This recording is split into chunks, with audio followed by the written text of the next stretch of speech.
Good evening, students. Today we'll see the current affairs analysis dated from 20th to 22nd January 2024. The first article related to the India Middle East Economic Corridor. So it was in news because it was launched during the G20 summit, which happened in India. So India தான் இதை launch பண்ணாங்க. So US ஓட initiation இது to counter the BRI, Belt and Road Initiation of China. And then it's a project of partnership guaranteeing for investment and infrastructure investment and investment on infrastructure category. So it was created. So இது வந்து இப்போ ஆர்டிக்கிளில் வந்ததுக்கான reason வந்து middle ஈஸ்டில் இருக்கக்கூடிய ப்ராப்ளம்ஸ்னால இது வந்து தள்ளி போகிறதுக்கான வாய்ப்பு இருக்கு. Show the map, you can see on the map. So what you people can see, India மும்பையிலேருந்து it will go by ship, அப்புறம் அங்கே யூஏஇ, அதுலேருந்து ரயில் வழியாக, அதுக்கு பிறகு இட்ஸ் அ ஷிப்பு, அப்புறம் port connectivity to European countries, that is Greece வரைக்கும் கனெக்ட் பண்ணுறோம். ஸோ மும்பைலேருந்து யூஏஇ வரைக்கும் ஷிப் வழியாக, அதுக்கு பிறகு அகெயின் ரயில்வே. அதில் இஷ்யூ என்ன அப்படின்னா Al Haditha place, what you are seeing that is Riyadh area, that is Saudi அரேபியாவோட அல் ஹதீதா பிளேஸ்லேருந்து ஹைஃபாவில் தான் இப்போ இஸ்ரேலுக்கும் Palestine that is Hamas issue போயிட்டு இருக்கு. ஸோ அதை கனெக்ட் பண்ணுறதுல இஷ்யூஸ் இருக்குது. Normalisation of ties should happen. ஆனால் திருப்பியும் அங்கே வார் டோனாக இருக்கிறதுனால so it will obstruct the construction infrastructure டெவலப்மெண்ட்டை வந்து பாதிக்கும். அது பிறகு ஹைஃபால இருந்து it will go to the European countries. So இதில் மெம்பர்ஷிப் யாரெல்லாம் இருக்காங்க அப்படின்னா, so you need to study from the international relation angle. India, US, UAE, Saudi Arabia, European Union, Germany, France and Italy, இவ்வளோ கண்ட்ரிஸ் இதில் மெம்பராக இருக்காங்க. So eastern காரிடார்னு இருக்கு அண்ட் தென் நார்த்தன் காரிடார். ஈஸ்டர்ன் காரிடார்னா Mumbai to Gulf countries, that is called as India to Gulf countries is called as eastern corridor. கல்ஃப்ல இருந்து யூரோப்புக்கு போகக்கூடியது போர்ஷன் கல்ஃப்ல என்டையர் கல்ஃப் ஏரியா. ஸோ கல்ஃப்ல இருந்து யூரோப்பியன் கண்ட்ரிஸுக்கு போகக்கூடியது வெஸ்டர்ன் காரிடார்ஸ்னு பேர். ஸோ இதில் ரெண்டுமே வந்து ஷிப் அண்ட் ரயில் ரூட் தான் பயன்படுத்துறாங்க. ஆனால் அது கொண்டு வரதுல நிறைய இஷ்யூஸ் இருக்கு. வாட் த இம்பார்ட்டன்ஸ் எடுத்துக்கிட்டிங்கன்னா, belt and road initiation of சைனாவை வந்து கவுண்டர் பண்ணுறது ஹெல்ப் பண்ணும். Because Germany, Italy are the part of this. Italy ரீசெண்டாக தான் பிஆர்ஐலேருந்து வெளில வந்தாங்க. Geopolitical significance, that is countering China. அப்புறம் மிடில் ஈஸ்ட்ல வந்து ஸ்டெபிலிட்டி. இப்போ இஸ்ரேலுக்கும் சவுதி அரேபியாவுக்கும் ரிலேஷன்ஷிப் அதிகமாச்சு அப்படின்னா it will stabilise the middle east. So war ஓன் ஏரியா வந்து மாறுறதுக்கான வாய்ப்பு இருக்கு. And infrastructure development will happen in this area. So trade வந்து normalise, so it will boost up the economy in this area. Challenges எடுத்துக்கிட்டோம்னா war, அங்கே இருக்கக்கூடிய தீவிரவாத அமைப்புகள் ஹவுதீஸ், ஹமாஸ், ஹெஸ்புல்லா, இந்த அமைப்புகள் எல்லாமே. Iran is also reason for the collapse of stability in the middle East area. So இதெல்லாமே இருக்கிறதுனால இப்போதைக்கு இது வர்றது டிலே ஆகும் அப்படின்றத எடிட்டோரியல் பேஜ்ல சொல்லியிருக்காங்க. So that's all about this article. The next article related to the WTO. WTO there is a body called as DSP, that is Dispute Settlement Body. So இதுவும் வந்து திருப்பி ரீஃபங்க்ஷன் ஆகுறது it will take more than 2 years அப்படின்ற ஒரு economic think tank வந்து சொல்லியிருக்காங்க. So WTO பொறுத்த வரைக்கும் it was created in the year 1995 under the Marrakesh Agreement. Marrakesh Agreement, it came from Jan 1st 1995 இருந்து இம்ப்ளிமெண்டேஷன் வருது. WTO பொறுத்த வரைக்கும் it replaced the GATT, General Agreement on Trade, Tariff on Trade or Trade on Tariff. So அதை வந்து replace பண்ண. So இதுக்கான reason என்ன அப்படின்னா, இது கூட்ஸ் மட்டும்தான் ட்ரேடிங் பேரியர்ஸை ரிமூவ் பண்ணுற மாதிரி இருந்துச்சு. There is no dispute settlement body. அப்புறம் அக்ரிகல்ச்சர் கேட்டகரி இதில் கிடையாது, அப்புறம் சர்வீசஸ் கிடையாது. அதை எல்லாமே இதில் கொண்டு வந்திருக்காங்க. WTOல you have like free trade on goods, அப்புறம் சர்வீசஸ், அப்புறம் அக்ரி ப்ராடக்ட்ஸ் வரும், அப்புறம் இன்வெஸ்ட்மெண்ட் ஆல்சோ தேர், அப்புறம் டிஸ்பியூட் செட்டில்மெண்ட் பாடிஸ் ஒன்று இருக்கு. ஸோ WTOட மெயின் கான்செப்ட் என்ன அப்படின்னா, A and B கண்ட்ரி இருக்குன்னு வச்சுக்கோங்க. ஸோ இந்த கண்ட்ரிக்கு ரெண்டுக்கும் ட்ரேட் இருக்கு. இந்த ட்ரேட்ல டேரிஃப் வந்து ரெடியூஸ் பண்றது, distortion less trade, so discriminatory trade practices தடுக்கிறது, எந்த காரணத்தோட நெகட்டிவ் பேரியர்ஸ் இருக்கக்கூடாது அப்படின்றதுல WTO அதுக்காக தான் ஃப்ரீ ட்ரேட் அக்ரிமெண்ட்ஸ் வந்து கொண்டு வர்றதுக்கும் மூவ்மெண்ட் ஆஃப் கூட்ஸை வந்து ஃப்ரீயாக கொண்டு வர்றதுக்கும் தான் அந்த WTO வந்து ஒர்க் பண்ணுறாங்க. ஸோ இதில் ஏதாவது டிஸ்பியூட் அரைஸ் ஆச்சுன்னா there is a dispute settlement body. So there is a general council. In the general council will lead this dispute settlement body. The dispute settlement bodyக்கு ஒரு appellate body இருக்கு. So the dispute settlement process பொறுத்த வரைக்கும் it will happen like there should be a parties discussion. அப்படின்னா அந்த 60 நாள் time கொடுப்பாங்க. இந்த ரெண்டு கண்ட்ரிஸ்க்கு ஏதாவது டிஸ்பியூட் வந்துச்சு அப்படின்னா அந்த ரெண்டு கண்ட்ரிஸும் வந்து அவங்க பேச்சுவார்த்தை பண்ணி அதை முடிவு கொண்டு வரலாம். டிஸ்கஷன் டேபிள்ஸ் வந்து அரேஞ்ச் பண்ணி கொடுப்பாங்க. அது முடியாத பட்சத்தில் there is be adjudication. அந்த அட்ஜுடிகேஷனை வந்து ஒபே பண்ணணும் WTO. யாராச்சும் ஒபே பண்ணல அப்படின்னா the B country, இப்போ எக்ஸாம்பிள் A country வந்து ஒபே பண்ணல, ஆர்டர் ஒபே பண்ணலைன்னா B country can put tariffs. அப்படின்னா லைக் ரிவெஞ்ச் பண்ண முடியும். ரிவெஞ்ச்னா இட்ஸ் லைக் டேரிஃப்ஸ் வந்து போட முடியும். அங்கேருந்து அவங்களோட குட்ஸை வந்து ஸ்டாப் பண்ண முடியும் entering inside B country. So that's about the DSP. So இதில் இந்த வெர்டிக்ல ஏதாச்சும் ப்ராப்ளம் இருக்குது, there is an appellate body. இந்த appellate bodyல தான் இஷ்யூஸ் இருக்கு. காரணம் என்ன அப்படின்னா lot of cases were pending because US வந்து இதில் ஜட்ஜஸ் அப்பாயின்ட் பண்ணுறதை அலோவ் பண்ணலை. ட்ரம்ப் அட்மினிஸ்ட்ரேஷன்லேருந்து அலோவ் பண்ணலை. ஸோ அதை அப்பாயின்ட் பண்ணி திருப்பி இந்த கேசஸ் எல்லாம் டிஸ்கஸ் பண்ணப்பட்டு ஸோ திருப்பி ரிவ்யூ ஆகுறதுக்கு it will take 2 years அப்படின்றத இந்த ஆர்டிகிள் சொல்லுது. So that's all about this article. The next article related to the labor rules for workers in the abroad. So recently UP and Haryana, இது just news தான், தெரிஞ்சுக்கோங்க. But international ரிலேஷன்ல labour quotes எல்லாம் நீங்க தெரிஞ்சுக்கணும். So UP and Haryana இல்லை sorry Haryana தான், ரெண்டு ஸ்டேட்ஸ்ல இருந்தும் 10,000க்கு அதிகமான ஒர்க்கர்ஸ் வந்து ரெக்ரூட் பண்றாங்க ஃபாரின் கொண்டு போறதுக்கு. எங்க அப்படின்னா இஸ்ரேல். So where war is happening. So அதனால தான் அவங்களோட NSDC தான் இதை பண்றாங்க, national skill development council. It's a non profit organisation under the ministry of skill development and entrepreneurship. கீழே வருது. It's a public private partnership model. It was created. இந்தியாவில் skill மிஷன்ஸை வந்து இம்ப்ளிமெண்ட் பண்றது national skill development agency is there. அது கீழே தான் இது வரும். ஸோ இதை இம்ப்ளிமெண்ட் பண்ணக்கூடிய ஒர்க் இவங்க தான் பண்ணிட்டு இருக்காங்க. So it's a 49% funded by like headed by share holding வந்து யார்கிட்ட, ministry of skill development and entrepreneurship. மீதி 51% share holding with the private. So இவங்க தான் இந்த லைக் இப்போ சின்ன சின்ன ஒர்க்கர்ஸ் வந்து ட்ரைனிங் கொடுத்து வெல்டிங்லேருந்து wiring, electricians work, welding works, அப்புறம் மெக்கானிக் ஒர்க்ஸ், மொபைல் ரிப்பேரிங், அப்புறம் நர்சஸ், மிட் வைஃப். ஸோ அவங்களெல்லாம் ட்ரெயின் பண்ணி அப்ராடுக்கு அனுப்பக்கூடியது, இல்லைன்னா இந்தியாவுக்குள்ளாடி வேலை கிடைக்கிறதுக்கான ஸ்கில் டெவலப்மெண்ட் ப்ராசஸ் பண்ணிட்டு இருக்காங்க. இப்போ என்னன்னா இவங்க தான் வந்து தேர் ரெக்ரூட்டிங் பீப்புள் ஃபார் இஸ்ரேலோட கன்ஸ்ட்ரக்ஷன் ஆக்டிவிட்டி, இன்ஃப்ராஸ்ட்ரக்சர் டெவலப்மெண்ட்டுக்காக அங்கே வேலைக்கு ஆள் இல்லை அப்படின்றதால இந்தியாவிலேருந்து இப்போ எடுத்துட்டு போறாங்க. ஸோ எந்த கண்ட்ரிலேருந்து போக ரெடி இல்லை, பட் இந்தியாவிலேருந்து எடுத்துட்டு போறாங்க அப்படின்னப்போ அதுக்கும் பயங்கரமா போட்டி இருக்கு அப்படின்னு சொல்லப்படுது. there's a huge queue for this. அவ்வளோ வேலையில்லா திண்டாட்டம் இந்தியாவில் இருக்கு அப்படின்றது இந்த போட்டோஸ், நியூஸ் பேப்பர்ல இந்த போட்டோஸ் எல்லாம் இருக்கு, அதை பார்த்தாலே புரியும். வார் நடக்கக்கூடிய கண்ட்ரிக்கு அவ்வளோ மக்கள் போக நினைக்கிறாங்க. That's an issue.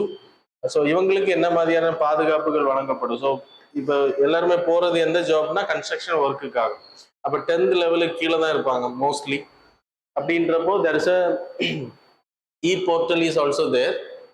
அப்புறம் ECR இது வேணும், பெர்மிஷன் வேணும். அப்படின்னா இது முன்னாடியே இருக்கு. e-portal வந்து இப்போ இன்ட்ரடியூஸ் பண்ணப்பட்டது கோவிட் டைம் பீரியடுக்கு பிறகு. So it was introduce. those who are going for abroad they can register with this e-portal. அப்போ கவர்மெண்ட் ஏதாச்சும் அவங்களுக்கு ப்ராப்ளம் இருக்கு அப்படின்னா அவங்களை ரெக்டிஃபை பண்ணுவாங்க. ECR அப்படின்றது it's a mandatory emigration certification. So யாருக்கு அப்படின்னா 10th கீழே போறவங்க அவங்களுக்கு அங்கே கைட்லைன்ஸ் கொடுக்கறதுக்கா. மொழி பிரச்சனை இருக்கும் அவங்களுக்கு, அவங்க அங்கே இருக்கக்கூடிய அவங்களோட சட்டங்கள், அவங்களோட ரூல்ஸ் எல்லாமே உங்களுக்கு தெரியணும். அதை வயலேட் பண்றாங்கன்னா அதுக்கான லீகல் கைடன்ஸ் இருக்கணும். ஸோ அதுக்காக அவங்கள பாதுகாக்கிறதுக்காக ECR வந்து பண்றாங்க. ஸோ இவ்வளோதான் பண்ண முடியும். So anyway, see the irony of India, lot of people are ready to go. Then India Myanmar border வந்து ஃபென்சிங் பண்ண இருக்காங்க. So total 1,006 43 kilometers. மொத்தத்தில் இதில் 10 kilometers தான் ஃபென்சிங் பண்ணப்பட்டிருக்கு. ஸோ நெக்ஸ்ட் 1 or 2 இயர்ஸில் அதை ஃபுல்லாக ஃபென்சிங் பண்ணலாம் அப்படின்றத ஹோம் மினிஸ்டர் வந்து அனௌன்ஸ் பண்ணியிருக்காங்க. அதுக்கான ரீசன் என்ன அப்படின்னா, இப்போ ரீசெண்டாக மணிப்பூரில் நடந்த இஷ்யூஸ் நீங்கள் எக்ஸாம் பாயிண்ட் ஆஃப் வியூவில் படிச்சுக்கோங்க. Which are the states? Arunachal Pradesh, Manipur, Mizoram, அப்புறம் நாகாலாந்து. இவ்வளோ ஸ்டேட்ஸும் பார்டரிங் வித்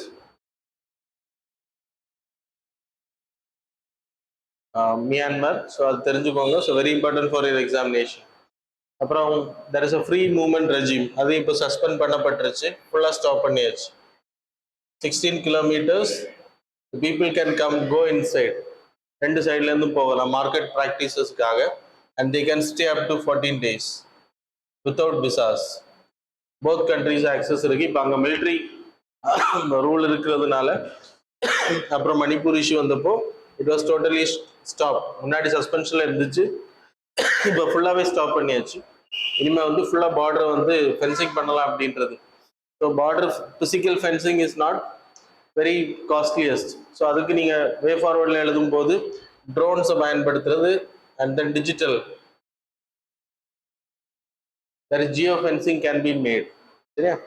ஸோ அதெல்லாமே ரெக்கமெண்ட் பண்ணலாம். So then next article related to the Amrit Dharohar scheme. It's a wetland conservation scheme.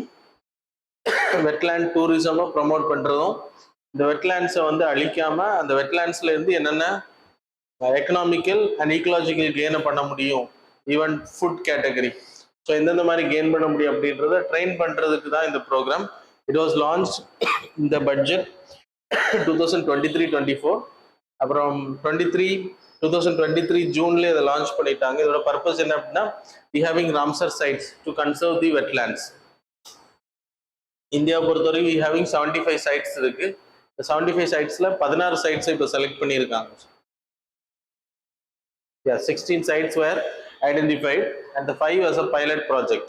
அதில் மெயினாக சுல்தான்பூர், பித்தர்கனிகா, சில்கா, அப்புறம் சிர்பூர் ஆஃப் மத்திய பிரதேஷ், யஷ்வந்த் சாகர் ஆஃப் மத்திய பிரதேஷ். இந்த இதெல்லாம் செலக்ட் பண்ணி அதை வந்து இம்ப்ளிமெண்ட் பண்ணுறாங்க. அதில் என்ன பண்ணுறாங்க அப்படின்னா, ட்ரைனிங் பண்ணுறாங்க அந்த ஏரியாவில். இப்போ example like there will be alternative livelihood programme, ALP அப்படின்றது ஆல்டர்னேட்டிவ் லிவ்லிஹுட் ப்ரோக்ராம்.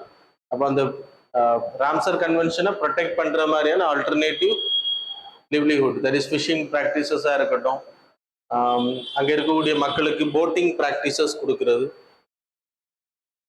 அதன் மூலமாக அவங்க வருமானம் ஈட்டக்கூடிய practices without disturbing the Ramsar protected areas. So Ramsar protected area conservation ஆகும். Sustainable practice of fishing, boating, அப்புறம் அந்தந்த ஊருக்கு என்ன தேவையோ அதை ஏற்ற மாதிரி அதில் வந்து 30 பார்ட்டிசிபென்ட்ஸை வந்து ட்ரெயின் பண்ணுறாங்க. அதுக்கு ட்ரைனீஸ் இருப்பாங்க. அதன் மூலமாக வெட்லேண்ட்ஸை வந்து கன்சர்வேஷனும் அவேர்னஸை கிரியேட் பண்ணலாம் அப்படின்றத இந்த scheme. This initiative was launched in 2023 budget. அப்புறம் 23ல லான்ச் பண்ணியாச்சு. So that's why it came in news. The next article, well, main Chilka Lake is important. The next article, Kelo India Youth Program, that is scheme. Sports வந்து இப்போ தமிழ்நாட்டில் நடந்துட்டு இருக்கு, தெரியும் உங்களுக்கு. 2018 it was introduced as a youth Paralympic. இப்போ டெல்லியில் conduct பண்ணாங்க. ரீசெண்டாக அதையும் நான் சொல்லியிருந்தேன். இப்போ தமிழ்நாட்டில் நடக்கிறது யூத் ஸ்போர்ட்ஸ். அது அண்டர் 17 அப்புறம் அண்டர் 21 ரெண்டு கேட்டகரியாக கண்டக்ட் பண்ணுறாங்க. இதில் நல்லா பெர்ஃபார்ம் பண்ணக்கூடிய அத்லெட்ஸ், ஸ்போர்ட்ஸ் பர்சன்ஸுக்கு வந்து 5 lakhக்கான ஒரு இயர்லி ஆனுவல் ரெனுமரேஷன் கிடைக்கும், plus as a stipend, plus education கிடைக்கும். அப்புறம் 8 இயர்ஸுக்கு வந்து இது ப்ரொவைட் பண்ணுறாங்க. ஸோ அவங்க வந்து ஸ்போர்ட்ஸில் அவங்களோட லைக் டேலண்ட்ஸை வளர்த்துக்கிறதுக்கு இம்பார்ட்டண்ட்டாக இதில் லோகோ வந்து இம்பார்ட்டன்ட், திருவள்ளுவரோட ஸ்டாட்யூ, அப்புறம் ராணி வீரமங்கை, தட் இஸ் ராணி வேலு நாச்சியாரோட இமேஜ் வந்து மேஸ்காட்டாக இன்ட்ரோடியூஸ் பண்ணாங்க. யூபிஎஸ்சியில் செஸ்ஸுக்கு மேஸ்காட்டை வந்து கேட்டாங்க last year, Thambi symbol chess கேட்டிருந்தாங்க. அதே மாதிரி இதுவும் கேட்கலாம். அது மாதிரி 26 sports like categories of sports were introduced அதில் புதுசாக இன்ட்ரடியூஸ் பண்ண ஸ்போர்ட்ஸ் வந்துட்டு ஆர்ச்சரி, அத்லெட்டிக்ஸ், பேட்மிண்டன், ஸ்குவாஷ் வந்து இப்போ தமிழ்நாட்டில் நடக்கிறதுல இன்ட்ரடியூஸ் பண்ணியிருக்காங்க. ப்ளஸ் அஸ் அ டெமோ ஒரு ஸ்போர்ட்ஸ் இன்ட்ரடியூஸ் பண்ணுவாங்க. எல்லா இதுலேயும் தமிழ்நாட்டில் இன்ட்ரடியூஸ் பண்ணுறது சிலம்பம் வந்து இன்ட்ரடியூஸ் பண்ணியிருக்காங்க. ஸோ அது இம்பார்ட்டன்ட். தென் சென்னை, மதுரை, திருச்சி, கோயம்புத்தூர் இந்த ஏரியாஸில் இது கண்டக்ட் பண்ணப்படுது. So that's all about this article. அதில் மேஸ்கோட் தெரிஞ்சுக்கோங்க, லோகோ தெரிஞ்சுக்கோங்க, அப்புறம் அந்த சிலம்பம் டெமோ ஸ்போர்ட்ஸ் இன்ட்ரடியூஸ் பண்ணப்பட்ட எல்லா ஊர்களில் போகும்போது இன்ட்ரடியூஸ் பண்ணுவாங்க. நம்ம ஊருக்கு வரும்போது தமிழ்நாடை பொறுத்த வரைக்கும் சிலம்பம் இன்ட்ரடியூஸ் பண்ணப்பட்டிருக்கு. And then great Indian bustard, it was in news enormous time. நான் இது உங்களுக்கு டிஸ்கஸ் பண்ணியிருக்கேன். சுப்ரீம் கோர்ட்டில் cases were there because lot of power lines, Rajasthan, Gujarat தான் இதோட ஹேபிடேட். அங்கே பவர் லைன்ஸ் போகிற இந்த பறவை வந்து ரொம்ப ஹைட்டுக்கு பறக்காது. பவர் லைன்ஸில் மாட்டிட்டு இறந்துட்டு போது. இட்ஸ் ஐயூசிஎன்ல கிரிட்டிக்கலி என்டேஞ்சர்ட். இதோட பாப்புலேஷன் வந்து 10% கீழே போயிருச்சு அப்படின்றது. கிட்டத்தட்ட 50லேருந்து 250 பேர்ட்ஸ் தான் இது இருக்கு அப்படின்றது. It's a part of like great Indian bustard வந்து இந்த பஸ்டர்ட் ஸ்பீஷீஸ்ல இருக்கக்கூடிய 4 ஸ்பீஷீஸ்ல ஒரு important 3 species macqueen, lesser florican, அப்புறம் பெங்கால் ஃப்ளோரிகான். 4th வந்துட்டு கிரேட் இந்தியன் பஸ்டர்ட். இது Pakistan, India migratory species. So அங்கே போகும்போது அங்கே வேட்டையாடுறாங்க, அது ஒரு ரீசன். இது இறக்குறதுக்கான ரீசன். அப்புறம் பவர் லைன்ஸ்ல மாட்டிக்குது. அப்புறம் நிறைய இன்ஃப்ராஸ்ட்ரக்சர் ப்ராஜெக்ட்ஸ் இந்த run of Kutch area, renewable projects. So அதுவும் வந்து அதோட ஹேபிடேட் லாஸ். இது கிராஸ்லேண்ட் ஈகோசிஸ்டம், லிசர்ட்ஸ், இன்செக்ட்ஸ் எல்லாம் பிடிச்சி சாப்பிட்டு தான் இது வாழக்கூடியது. It's a part of grassland, desert grassland ecosystem. Power lines is a reason. So ஐயூசிஎன்ல இட் இஸ் critically endangered. அப்புறம் வைல்ட் லைஃப் ப்ரொடெக்ஷன் ஆக்ட்ல ஸ்கெடியூல் 1 சைட்ஸ்ல அப்பெண்டிக்ஸ் 1 கேட்டகரியில் இருக்கு. So it's a migratory species also. இதை ப்ரொடெக்ட் பண்ணுறது 2015ல the government introduce great Indian bustard species recovery programme. அதை introduce பண்ணி அதை ப்ரீடிங் வந்து அதோட முட்டைகளை எடுத்து தனியாக நேச்சுரல் இல்லாமல் ஆர்டிஃபிஷியலாக அதை வந்து வளர வைக்கிறதுக்கான ப்ராசஸ் நம்ம பண்ணிட்டு இருக்கோம். சுப்ரீம் கோர்ட் வந்து இப்போ கவர்மெண்ட்டுக்கு ஆர்டர் கொடுத்துருக்காங்க. You need to have a underground power lines அப்படின்ட்டு அதை இம்ப்ளிமெண்ட் பண்றதுக்கு சொல்லியிருக்காங்க. So that's all. The next article related to the World Economic ஃபோரமோட meeting 15th Jan to 19th Jan conduct பண்ணப்பட்டிருக்கு தேவோஸ்ல, Switzerland. It's in Geneva. It was introduced by a German engineer. It's a non-profit organization. It's not a governmental. Klaus Schwab அப்படின்றவர் தான் இதை introduce பண்ணது. Political, cultural and other society issues related economical ஆங்கிளில் வந்து discuss பண்ணுறதுக்காக உருவாக்கப்பட்டதான் இது.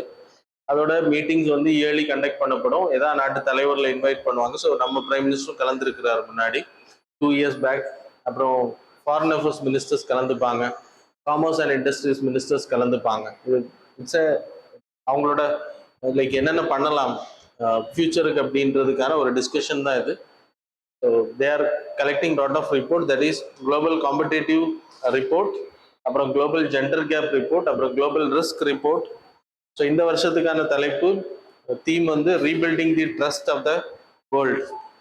அப்புறம் artificial intelligence, jobless, அதன் மூலமாக வரக்கூடிய ஜாப்லெஸ்ஸை பற்றி அதிகமாக டிஸ்கஷன் பண்ணியிருக்காங்க. That's all. Then there is a language, Madika. It's from Kerala, northern Malabar area. கர்நாடகால இருந்து முன்னாடி மைக்ரேட் ஆன ஒரு பீப்புள். அதில் 2 பேர் தான் இப்போ வந்து சர்வைவிங்ல இருக்காங்க, அந்த மொழி பேசக்கூடியவங்க. No script. It's an endangered category. So அதை பற்றி தான் ஆர்டிகிள். கன்னடா, தெலுங்கு, மலையாளம் இது 3மே மிக்சடாக வரக்கூடிய மொழி இது. கர்நாடகாலேருந்து நார்தர்ன் மலபாருக்கு வந்து மைக்ரேட் ஆன முன்னாடி it's a schedule tribal people, untouchables அப்படின்னு ட்ரீட் பண்ணப்பட்ட tribals. That's reason it was diminished. அவங்க வந்து மொத்தமாக டிமினிஷ் ஆயிட்டாங்க. அப்படியே இருந்தாலுமே younger generation they are speaking Malayalam. That's a issue. Then next article related to the mosquito fish, gambusia அப்படின்னு பேரு. ஸோ இது வந்து ஆக்சுவலாக US origin. It's an invasive species. இப்போ இந்தியாவில் இது அதிகமாயிருச்சு அப்படின்றது 1928ல பிரிட்டிஷர்ஸ் இந்தியாவில் ஃபர்ஸ்ட் டைம் இன்ட்ரடியூஸ் பண்ணியிருக்காங்க. Mosquito population in the streams, running water and stagnant வாட்டரில் வந்து ஃப்ரெஷ் வாட்டர்ஸில் இந்த ஃபிஷ் வந்து லைக் விடுறதுக்கு எதுக்கு அப்படின்னா மஸ்கிட்டோ பாப்புலேஷனை வந்து கண்ட்ரோல் பண்ணுறதுக்காக ஆந்திர பிரதேஷ், ஒடிசா, பஞ்சாப் இவங்கெல்லாம் இது இன்னைக்கு ஃபுல் ஃப்ளெஜ்டாக பண்ண ஆரம்பிச்சிட்டாங்க அவங்க மஸ்கிட்டோ பாப்புலேஷனை கண்ட்ரோல் பண்ணுறதுக்கு. So it will be a threat of ecological அப்படின்றது தான். ஏன்னா it's an invasive species, it's not a part of India. யூஎஸ்லேருந்து இன்ட்ரடியூஸ் பண்ணப்பட்டது. ஏலியன் ஸ்பீஷிஸாக இருக்கும், த்ரெட் டு பயோடைவர்சிட்டி, மற்ற உயிரினங்களுக்கு த்ரெட்டாக இருக்கும் அப்படின்றது இயற்கை ஆர்வலர்கள் சொல்கிறாங்க. That's it came in news. So that's all about the articles. Now we will see the MCQs.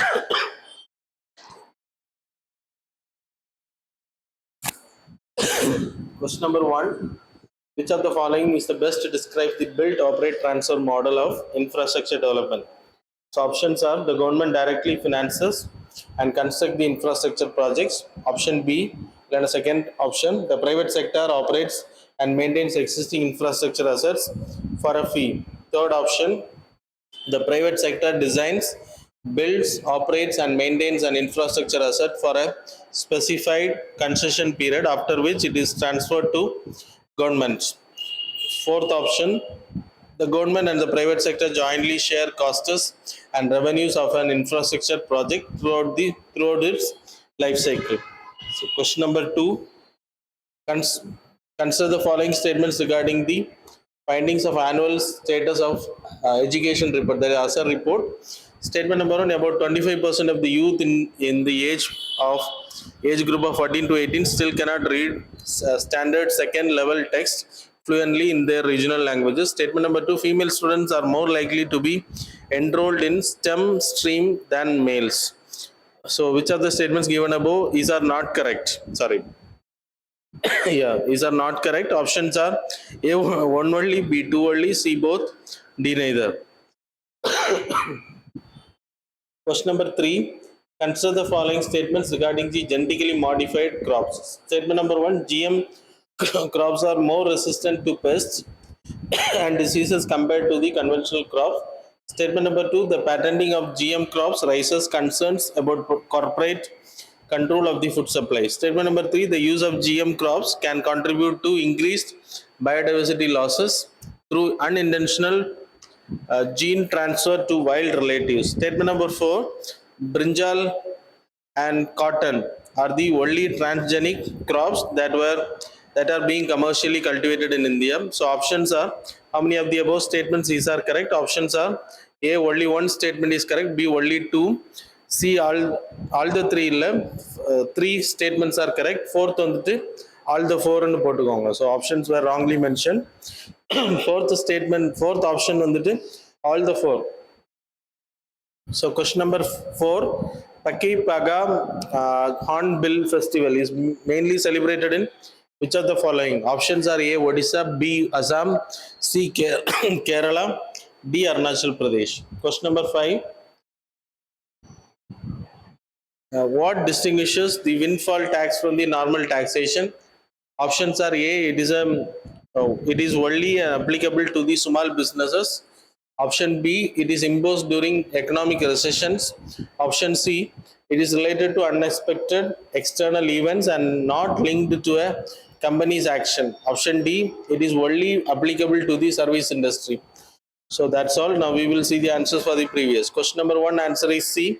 Question number 2, answer is A. Question number 3, answer is C. Question number 4, answer is B. Question number 5, answer is 3. Sorry, that is C. So that's all about the current affairs and MCQ. Thanks a lot for joining with us.